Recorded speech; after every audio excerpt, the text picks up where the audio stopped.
ई लो अजय भाई तोहार पान। लाओ लाओ हम।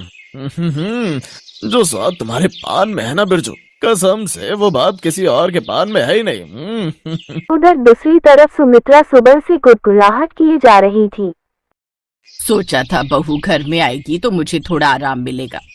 वो रोज आंगन के पौधों को पानी देगी, लेकिन मेरे पौधे तो कितने ज्यादा मुरझा गए हैं। बहू को तो इनकी बिल्कुल भी चिंता नहीं है। अब तो बल्कि मुझे पौधों के साथ साथ उसके मुंह पर भी पानी डालकर उसे उठाना पड़ता है। उधर कुछ औरतें आपस में मिलकर कुछ बातें कर रही थी। अरे तुमने उस कमला की बेटी के बारे में सुना? पता नहीं कहाँ उस कलवे विक्की के चक्कर में फंस गई। हाँ, मैंने तो परसों रात को उसको पिछली गली में उसकी बाइक से उतरते हुए भी देखा था। खैर हमें क्या, जो मर्जी करे। अच्छा मैं चलती हूँ, बिट्टू के पापा के लिए खाना भी तो बनाना है। ये है तूफानी माहौल, लेकिन जिसका नाम ही तूफानी हो वहाँ भला शांति कैसे रह सकती है। अगले दिन उसी मोहल्ले में रहने वाली अनिता अपनी ही बालकनी में फिसलकर गिर जाती है। ओई मोरी मैया, मर गई रे मर गई। हाय हाय, ये पानी कहाँ से आया? अभी तो शीला यहाँ पोछा लगा कर गई थी। तभी उसकी नजर पड़ोस में पानी की टंकी पर पड़ती है, जिसका पानी उनकी बालकनी में भी आ रहा था। अच्छा, तो ये सब इस बबीता का किया धरा है। जब से ये औरत मेरे पड़ोस में आई है ना, इसने तो मेरा जीना मुश्किल कर दिया है। कितना भी समझा लो लेकिन इसको समझ ही नहीं आता। आज तो इसकी खैर नहीं।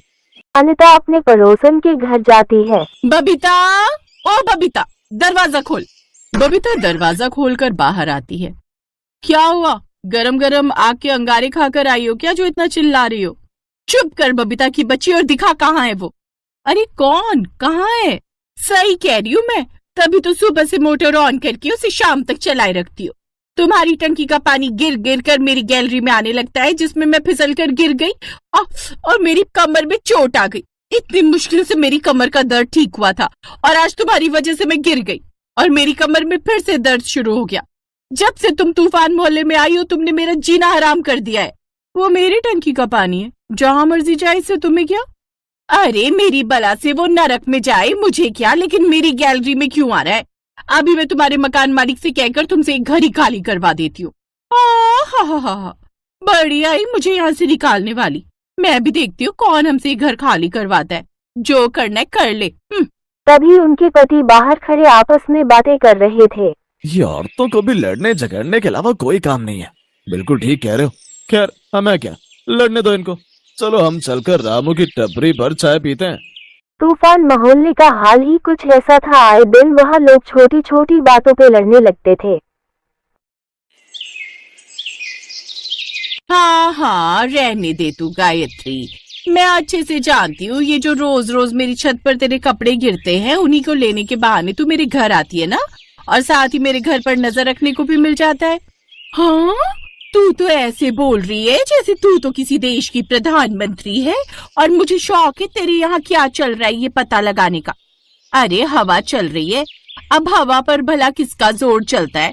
अगर कभी कपड़े तेरी छत पर आकर गिर भी गए तो कौन सी मुसीबत आ गई तुझ पर? हाँ, लेकिन तेरा ना कभी कभी का नहीं ना, रोज का ड्रामा है, समझी? तुम ठीक कह रही हो गीता बहन। पता है पहले इसके कपड़े हमारी छत पर गिरते थे, अब तुम्हारी पर गिर रहे। सच में बड़ी चालाक औरत है ये। आई बड़ी, तू खुद तो जैसे बड़ी दूध की धुली है ना। बताऊं क्या तू इसकी क्या क्या चुगली करती है मेरे घर आकर?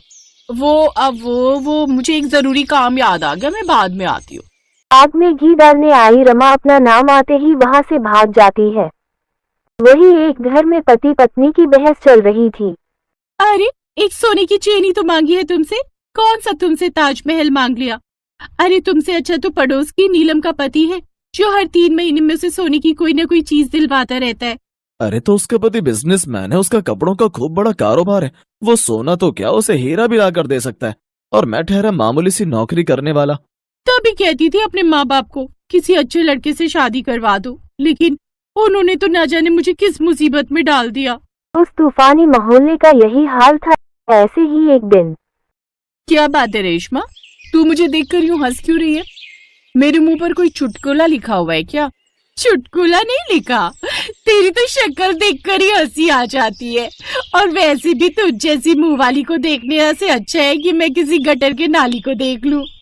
मेरे पास इतना समय नहीं है। तो तू कौन सा करिश्मा कपूर है, गिरगिट की तरह दिखने वाली औरत?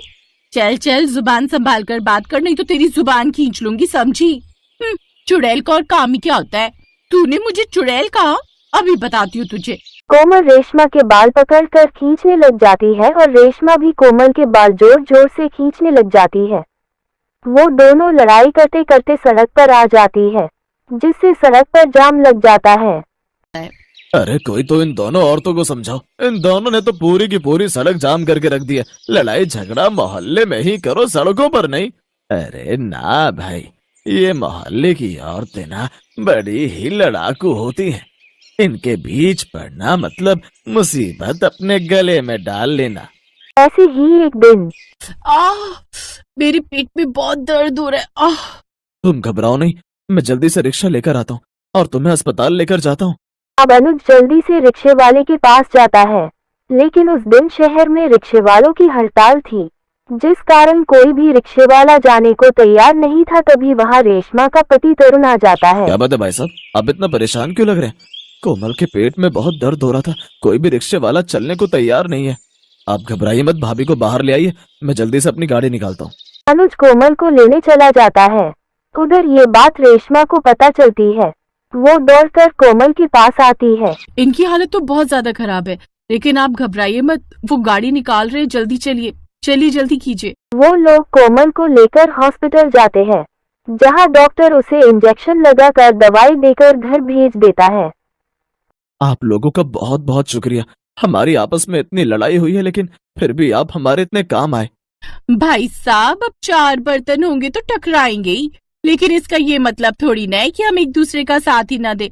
और वैसे भी मुश्किल वक्त में सबसे पहले पड़ोसी काम आता है। बिल्कुल ठीक कहा तुमने रेशमा बहन, आओ मेरे गले लग जाओ। वो दोनों सब कुछ भुलाकर एक दूसरे के गले लग जाती है। यही तो होता है पड़ोसियों का प्यार, जो मुसीबत में काम आए।